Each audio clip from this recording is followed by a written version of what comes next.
Hi, and welcome to Stamp with Ginny. Today I'm going to share with you this gathered together thank you card that I created using a quick and easy technique. So let me set this aside and we'll get started. Okay, I am going to start with the sponging on this card, and it's a quick and easy technique that adds color to any of your cardstock. I'm using my daubler here to add the crushed curry, and I would always suggest you daub off on your grid paper before you start to get that excess ink off so that you're happy with the amount of ink you're putting on your cardstock. And as you can see, depending on how you apply the ink, you'll get darker or lighter spots.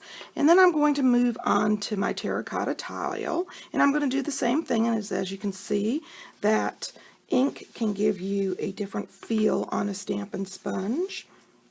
And I am going to randomly place that ink around my cardstock, and then I'm going to bring in my Mary Merlot. And if you notice, I am going from light to dark with my colors, which is really important if you don't want to contaminate your ink pads. If you moved from the terracotta to the crushed curry, for instance, you could end up bringing in the terracotta onto that ink pad.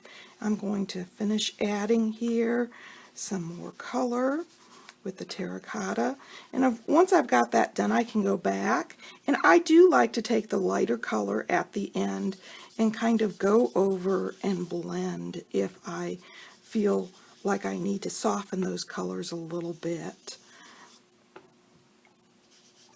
You just want to be careful so that you are not contaminating your pad. And I'm going to add a little bit of my terracotta there, and then I'm going to soften that with my crushed curry. So now that I've got my palette of color ready, I am ready to take my sponging away and bring in my stamp set. Now I am using the Gather Together stamp set and this sentiment here, the Seasons of Thanks, and I am going to ink that up in my Mary Merlot, and then I'm going to bring in my leaf here, also using the Mary Merlot, and I am going to randomly stamp this going different directions around my card front,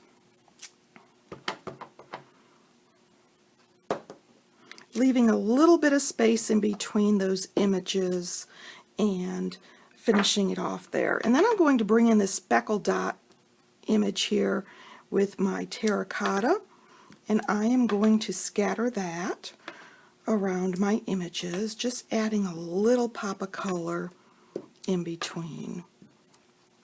Okay, so now that I've got my stamping done, I'm ready to assemble. So I'm going to start here with my focal point. I am going to add some adhesive on the back of it, and then add that to my Mary Merlot layer.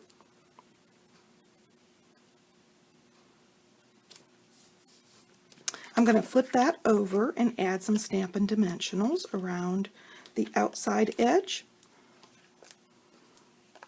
and in the center. And then I'm going to remove those protective strips. Okay, I'm going to bring in my card base here, and I am going to add that to the front. And I like to add a little bit of bling, so I am going to bring in my holiday rhinestones. I love the fact that these are already done for us. They've got some wonderful color to them, and I happen to be using the same shades as what I used for my sponging here. So I'm going to pick up 3 of those rhinestones and scatter them throughout the card front here. There we go. I've added 3, but you can add 5 or 7. Odd numbers are always best. I'm going to fold that card, bring in my bone folder for a nice tight crease, and then I am going to work on the inside of my card. I do like to both stamp the outside of my envelope and the inside of my card, so I'm going to add this lovely leaf here in the Mary Merlot again before I adhere this down.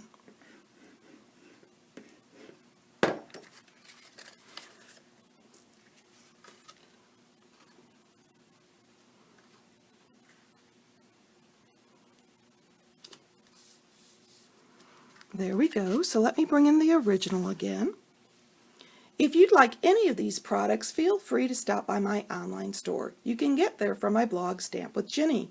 And if you don't already have a demonstrator and would like one of our holiday catalogs, email me your name, address, and phone number, and I'll be happy to mail you one. Thanks for joining me.